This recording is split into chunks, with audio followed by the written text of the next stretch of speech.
Hey, what's going on, guys? Welcome to Counterclock Weiss. I'm Cam, and this is Raf, and today we're taking a look at a deck profile for the Japanese Boogeyman Data Live. So we have Raf's deck up behind us, and let's take a look. All right, so starting over there, we've got the Brainstorm in the deck. It's the only Rest Self Pay 1 Brainstorm in the deck, or in the set. So that's the one that I'm running. You can run the Rest 2 Brainstorm, and it's also they're both search brainstorms. I'm running this one mostly for color and because I'd prefer just to have a Rest Self. It also gives 500 power on start a climax step. So yeah, moving on to the middle card here, we've got a On Death Akatsuki. It gives 1,000 power on attack, and then on death you can discard a card to look at top up to 4, and then pick a level 1 or higher card. So you get to find events with it if you want to, but it can't find other copies of itself or other zeros. Sure.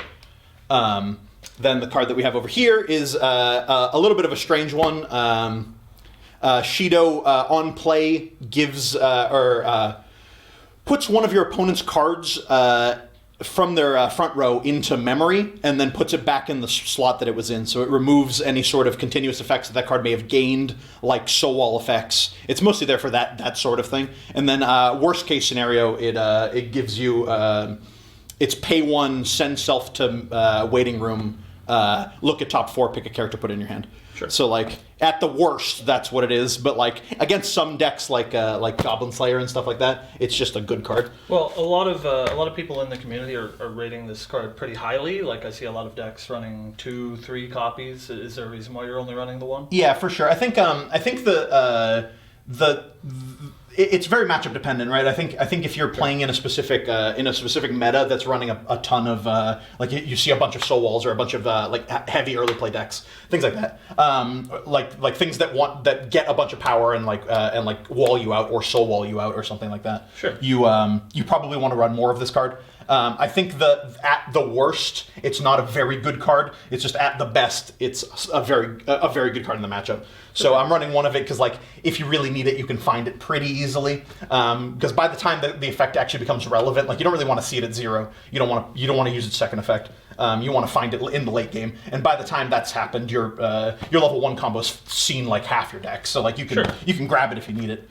Yeah, so yeah, I think this deck plays a lot of utility, and we have a couple more on our next slide. Yeah, absolutely. So, next card up is the Drop Salvage. I'm playing 2 of it just because I think the not only is Salvage very useful in the deck because it the deck puts a lot of cards in a waiting room. Its other effect is also pretty strong. So on play, it lets you look at the top 2 cards and then reorder them. Which is very good for figuring out where you're like if you're going to, because you run a standby. Knowing when you're going to trigger that standby can be very helpful in setting up your turn. Right.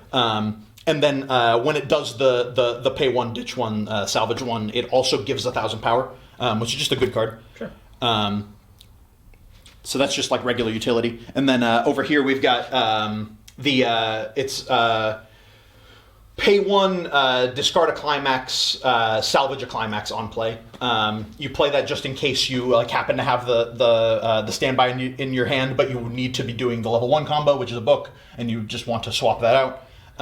It's just a one of like just in case like a bad scenarios happen, or the other way around if you have a book in your hand and you need to play the standby to do your finisher. Right, yeah. Neither of your climaxes have any sort of way to recur themselves. So correct, yeah. It makes it a lot better when you do draw one of them that you can trade it out for the other if you need to. Yeah, absolutely. Sense. And then it also, its other effect, which is like sometimes useful, is on play you can reveal your hand to your opponent, and if that hand contains a climax, you give negative 500 power to their front row. Sure. So like at 0, sometimes it gets you over like their 4K or whatever. Sure. It's basically like, Windslayer. Yeah. Sure. So it's like fine. I've done it a couple times and it's usually not relevant. And showing your hand to your opponent is like almost no information. Right. So that does it for most of our utility, but then I assume that we also have some plussing zeros. Next slide is just plussing zeros. So we've got 4 of the runner. I actually really like this card. It mills 1 on play. which like free mill is always good. And then if it hits a level 1 or higher character, it gets 2k. So it becomes a 4k, which is good for killing anything that they have on board. And then it is almost a free runner. It only runs if at the start of their attack phase there is something opposite to it. Right. So it can run away, and it can even run from a slot that has a character opposite to it to another slot that has a character opposite to it. But if they play only in the other 2 slots, for example, you can't run to intercept, even though you're only at 2k. But yeah, I assume it's mostly free runner text. I assume that one doesn't come up a lot. Yeah, it's like 5% of your games. Sometimes they play like 2-1-5s, and you wish that you could get in front of them, but you can't. But whatever. Right. Mostly, it's a free runner that also has free mill on it, so like you're perfectly happy running that. And then the other card on here is a bomb. It's also included in the plussing zeros slide because its second effect is on attack. As long as you don't have more than one other character, you can mill top. If it's a 0, you put it rested in the back row. Sure. So it's like that card in like rewrite. But it doesn't get to like top check 2 first. So it's harder to get off. But when it happens, it happens. And then at worst, it's just a yellow bomb, and like that's pretty reasonable. And this is the slot where, had you wanted to, this is where the extra copies of the levels. Yeah, I would cut this. I would cut this for 2 more Shidos if you actually wanted to play like a bunch of Shidos for if your meta is half Goblin Slayer or something ridiculous like that, or like it's all Goblin Slayer and rewrite like at it. Right. Yeah. I would cut. This is the first probably cut that you could possibly make in the 0 lineup. I just like the card because I like to run a bomb just in case. Sure. Some people like to run like 4Ks and stuff like that, and it's just like annoying if you can't get over them. Yeah, a good way to deal with oversizes for sure. So I think that does it for our level 0 lineup. Yeah, that's the whole level 0 lineup. And we have a highly contested one here in our level 1 combo. Yeah, for sure. Yeah, I'm running Toka instead of the card that a lot of people run, which is Coterie, which is the combo on the choice. So this card does, it gets an extra 2k if you have 2 or more characters, so just like easy condition to fill, just a 6k. Then its climax combo is a really wonky one. It's on the book, obviously the book says it right here. If at the start of your encore step, the lane opposite to this is either empty or reversed, you get to look it up to 5, pick a character, put it into your hand. So it's like a... it's weird. The other weird thing about this card is that Bushiroad put out an FAQ that stated that if this card is in back row, it always fulfills the character opposite of this is reversed or empty. So for whatever reason, regardless of whether or not they have something in the back row there just is never anything opposite to it. So if you so this card is very good because it gets to plus always. Like if you at absolute worst case scenario, you put 2 of them in your back row and you get to do it twice. At best case scenario, you put 2 of them in the back row and 2 of them in your front row, and you do your level 1 combo 4 times. For sure. Very good. It also after the combo is completed, it gets another 500 power cross turn. Sure. So it becomes a 6/5 cross turn, which is just very large. Right. Which is why one of the reasons why I like it over the Coterie, which is it like pluses 2, it like top checks twice to just put in hand. That card cross turn is only like a 4/5, and I think that this card just ends up being a little bit edges it out like just a little bit. Yeah, so like Kotori is theoretically a +2 on the choice combo. Correct. And Toka here only pluses 1. She's a little bit more consistent, you would say. Right. And then she also, being the size that she is, she pluses on board sometimes. Right. Yeah. So yeah, she can plus just as much as the Kotori can in that sense. It's not obviously guaranteed because like 6/5 is like you do run a reasonable amount of defensive buffs in this deck, so like you can get her to plus if you need to, but then you're like using other cards and that's the whole thing. But yeah, I think book is a worse climax than choice. Sure. No one's arguing that. I think that this climax combo is just slightly better than that. So I think it's pretty much personal preference of which one of the 2 that you want to run in your deck. Yeah, and also having a large percentage of your deck being blue allows you a few more options in that color that you wouldn't have had otherwise, which I think we have on the next slide here. Yeah, for sure. On this one, we've got the 1/1 that you run because you are standby deck on the top end, and having just a 1/1 beater is just solid. It turns into a 7/5 as long as you have 2 other characters, and then it also gains Hand Encore as long as you have 2 other characters. So Hand Encore is useful to ditch cards that you don't need, or like 3s that you want to stand by to play later, whatever you need. And then so that's just a reasonable beater that you run in a standby deck. This card here is the only event in the deck. It's very solid. This is your effective answer to early plays and things like that.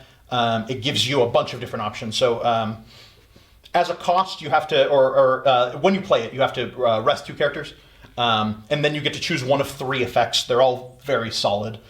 So the first one is just look at top 4, pick a character, put it in your hand. That's just good. The next one is as long as you don't have more than 6 cards in your hand, salvage a level 3, also pretty good. And then the last one, which is like the real reason that you play it, is you pick a character on your opponent's front row, and then they pick a character that's 1 level less than that character in their waiting room, and then those swap. Right. So you get to get rid of early plays. You get to get rid of just like big 3/2s that got standby to play that you can't kill. Pretty much anything that's causing you a problem that you can't deal with, you get to just remove it from existence. For sure. Whatever they're going to put into play instead of it is not going to be better than whatever it was. Right. You can't do it to 0s, but I don't think that's relevant. You have to pick a level 1 or higher character, but that's whatever. Yeah, I know a lot of people in the community have really liked this card. I see a lot of people rating it, in their top 3 or 4 cards in the set. I know for a while that you weren't running this card and you were running like a 1/1 anti-change bomb instead. Why is it that you finally settled on My Little Shido? I think that the bonus of this card is. The good parts about this card are that the fact that it gives you options. So at absolute worst, you just get to do the like Akatsuki half of it, and then you get to not lose card advantage. Mm-hmm. So the card is never like a dead card in your hand. The only times that it's dead is like if you absolutely need to brainstorm that turn, so you don't have a thing to rest, and then but like those cases are few and far between. This card is dead a lot less than other things. Whereas the 1/1 early play bomb is very good. It's an early play bomb that also has pay 1, swap its position, and something else. So that's just a very solid card. And I liked that on the standby because you get to standby it into play and then swap it on their turn if they try to play an early play. So it's a solid card. I think that card is bad when your opponent's playing no early plays. Sure. This card is never actually awful. It always has some sort of use. Yeah, that makes sense. So yeah, I think if you were on the choice combo level 1, that also can get it, and I think you probably move it up to 3 slots. Can also get the event. Yeah, it's like reveal top card if it's a character or an event put in your hand. Right. So because that can plus this, whereas Toka can't actually get this off of her combo. I think you probably move it up to 3 in the slots. I just think if you go to 3 with this build, because you're 3 colors, you kind of spread yourself too far. Sure. Yeah, that makes sense. So 2 is just what I settled on in the best. Yeah. In the best world. Okay, and then I think coming up we do have those extra blue options that we mentioned earlier. Yeah. So that card is very good. So that Toka level 1 is one of the reasons why I also like the Toka level 1 combo. Mm-hmm. So she at the start of your opponent's draw step, so she's like basically a back row card. At the start of your opponent's draw, you get to give one of your characters 1/5, which is very good because it makes your Toka level 1 an 8K. Right. So that's just not happening. For sure. And then whenever one of your opponent's characters is reversed on their turn, so if they have to crash board into you, you get to look at the top card of your deck and then either put it back or put it on the bottom. Right. So it just gives you a ton of utility. That card that becomes an 8K, they're almost certainly crashing into. So you get to like move clean damage off the top of your deck. It's just very very solid. And then like at worst, it's just a 1/0 that makes a stock. Yeah, and that's then fine. Somehow if your 8K Toka isn't big enough, we run just a 2K backup. It's just a red 2K backup. A bunch of your top end is red, so you can level this card if you need to. So it's nice because it fills out the color requirements in your deck. But yeah, it's just a regular old 2K backup. Yeah, it helps you plus with those Tokas on board, because even without the effect of this Toka here, there's still 6/5s after the climax combo, which is respectably big, and a 2K backup puts them up to 8/5, which is bigger than anything. bigger than most things at level 1. So yeah, it's very good. It's also good. It's also good in the late game if you're at like level 2, let's say, and then you trigger a standby and you put a 3/2 into play. Like let's say you put your finisher into play, you can. If you have a 2K backup in hand, you don't have to be as scared of putting it into the front row and having it die so that you don't get to use it on your next turn. Because you can just, worst case scenario, if they happen to get over your like 11K finisher, you can just 2K backup it to 13, and they're probably not getting over that at level 2. That totally makes sense. So I think that's it for our level 1 game, and then we can move on to some of our level 2 stuff. Yeah. So because you're playing a standby, I think running a 2/2 is just a perfectly reasonable thing to do. Just a good standby target. I almost never actually play this card out of my hand. Just almost exclusively standby it into play. But yeah, it's a 6/5 that gets an extra 1,000 per other character, so it becomes a 10/5, which is just a little bit bigger than everything else. 2 soul. And then it gets to on reverse look at top 2, put them back in any order, or on bottom, I believe. Sure. So like it just gets you an extra useful ability. That second ability is like fine. It's not something that I play it for. I just play it as a big. You're playing because it's big and it has 2 soul, and that extra on reverse effect comes up. And because you're playing standby, you need sometimes you just need extra soul damage to push. Correct. Because you don't get to soul off of playing the standby itself. Of course. And then because the deck runs a lot of healers, which is why this card is only at a 2 of, but it's just a solid early play healer. It's just its early play condition is 4 more other characters, which is so easy to do. Sure. And then it on play it heals, and then on play it gets 2K power cross turn. So it just becomes a 10/5 that is just sitting there, and it's fine. If you stand by it into play, you don't get the power, which is why it's only a 2 of. That makes sense. So like it's not a great standby target. It's just like if you for whatever reason need to heal at early play. Yeah, if you have the 2 stock to spare and just happens to line up it's a good beater. You get a 10/5 healer, which makes sense. Yeah, is just a good card. Yeah, and I think after that we're going to move on to the namesake of the deck. Yeah. So this Kermie is like just very solid. When I first started playing Data Live, when I got my playset in, I tried a bunch of different builds. I wasn't sure exactly what I wanted to land on, but it became apparent pretty quickly that this was the best finisher in the set.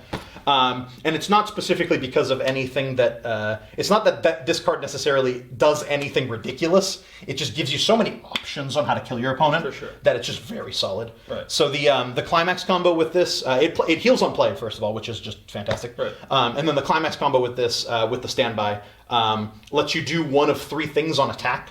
It lets you either stock swap your opponent on attack. It lets you shuffle 3 cards from their waiting room into their deck, so you can shuffle 3 clean in, or you can discard 2 cards to burn them for 3. Sure. So it's just like there's so many different deck states that your opponent could have in which they die, that this card is just fantastic. Like very commonly, like in Weiss, you'll go into a turn where you try to get all the clean out of your deck, and you wind up with 1 clean left in your deck, and then you pass the turn, right? Yeah. With this card, you can just you swing for 2, you shuffle 3 clean in. You swing for 2, you shuffle 3 clean in. So you just stick 6, regardless of whether or not you triggered. Right. So if they're at 3/1 when that happened, they're dead. Right. So like there's so many possibilities for like if their deck is really compressed, you can just stock swap them and then shuffle in and then burn on the last one. Right. If you think they're really clean, you can just burn. Like it's too good to not play as the finisher of the deck, I think. Yeah, that makes sense. I think the name of the game with Data Live is very much versatility. Do you think that's why this deck is so powerful? Yeah, I don't think there's anything. I don't think there's anything in the deck that is necessarily like one effect in the deck that's too good. Mm-hmm. I think the deck just gets itself out of so many situations that makes it so consistently good. Sure. Like I've never played a game with this deck that I felt like, oh, I can't find a way to play to my out here. Right. There's always some sort of out, and you win a reasonable amount of those games. Yeah, in a game that's such inherently high variance, Right. Decks that have a lot of options tend to rise to the top. Right. So past our finisher combo, if you for some reason cannot kill someone with Kurami, we have a few supplemental cards in the top end. So these are good. Both of these cards are good because you can standby them into play. So they're just they're threes that are useful on standby. They also do a bunch of other things by themselves. So the supplemental Kurami is she also heals on play, which is what I meant by like the deck just has a bunch of on play healers. Sure. And then she also memory kicks the things that she reverses.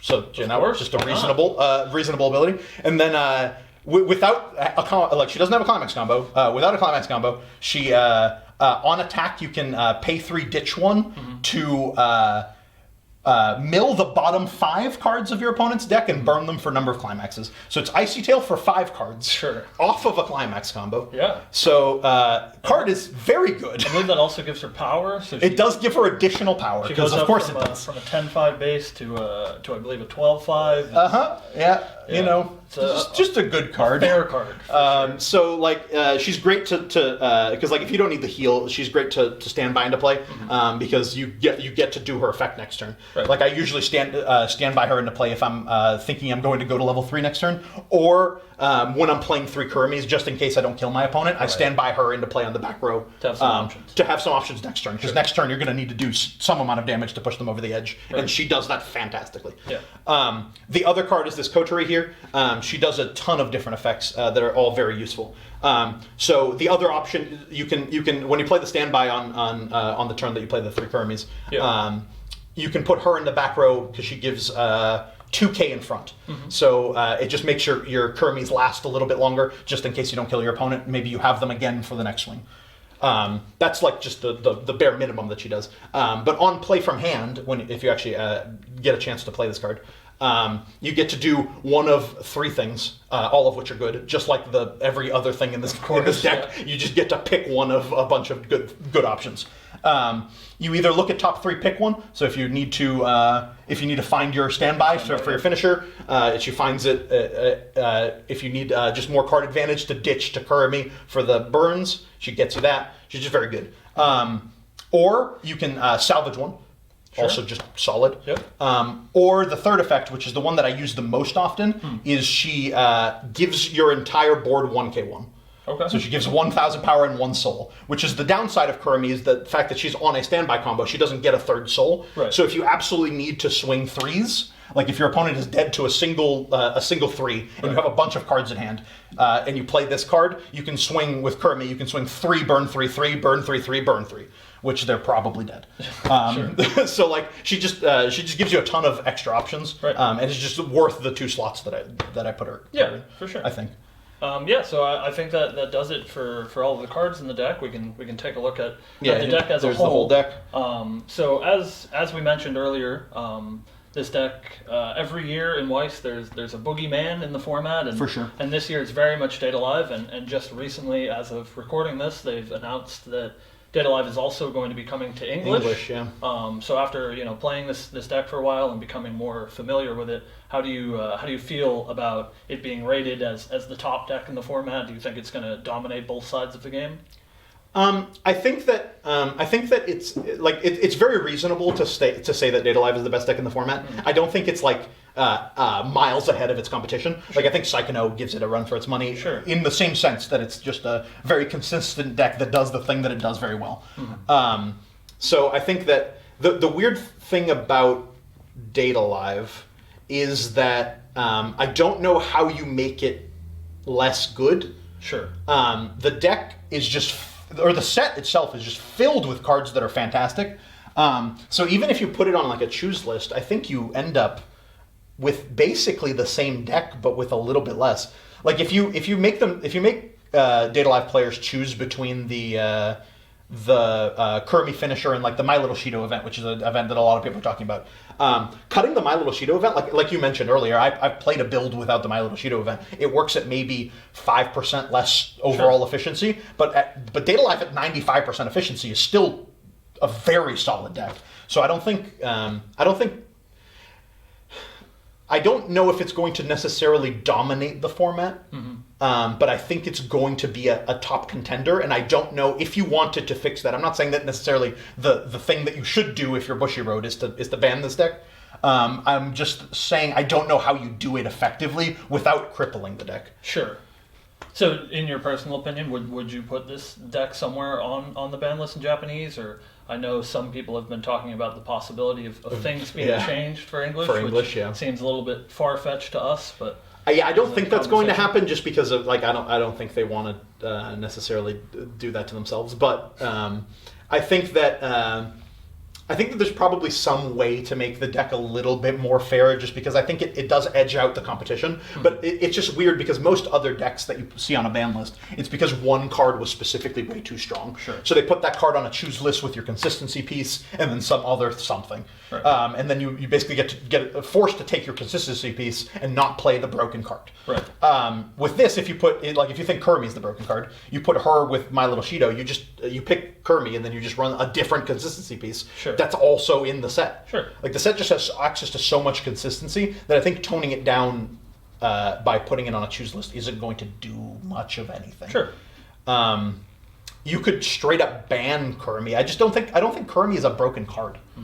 I think it's just very versatile. The whole deck is just so versatile that it gets itself out of any situation. For sure. It doesn't necessarily blow out any matchups. It never feels like it has worse than a 40% chance even in its worst matchup in the format. I think is like a 60-40, not in your favor, which is just very good. Right. But none of your matchups are like more than 60-40 in the other way. Right. It's just you're always like just above your opponent. Sure. I think like most of your matchups are 55-45, Sure. and like that's good enough for a deck to be very, very good. Yeah, of course. So if 2020 is a rough year with all of our tournaments for the most part being canceled, but if there was a tournament season upcoming, is this the deck that you would be on?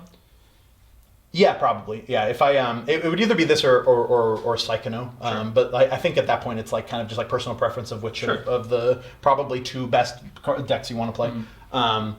But I think this deck gets itself out of holes way better than Psychono does. Mm-hmm. So I think that playing in a big, large round event, I think I'd rather play this for the consistency. Yeah. Okay. Yeah, that totally makes sense. So that is our look at Data Live. Thank you guys for watching. If you had the opportunity to play in a tournament this upcoming year, as we all don't, tell us what deck you would be playing. We're always happy to know. As we said, this has been Counterclockwise, and we appreciate you guys watching, and we will see you soon. Yep, thanks.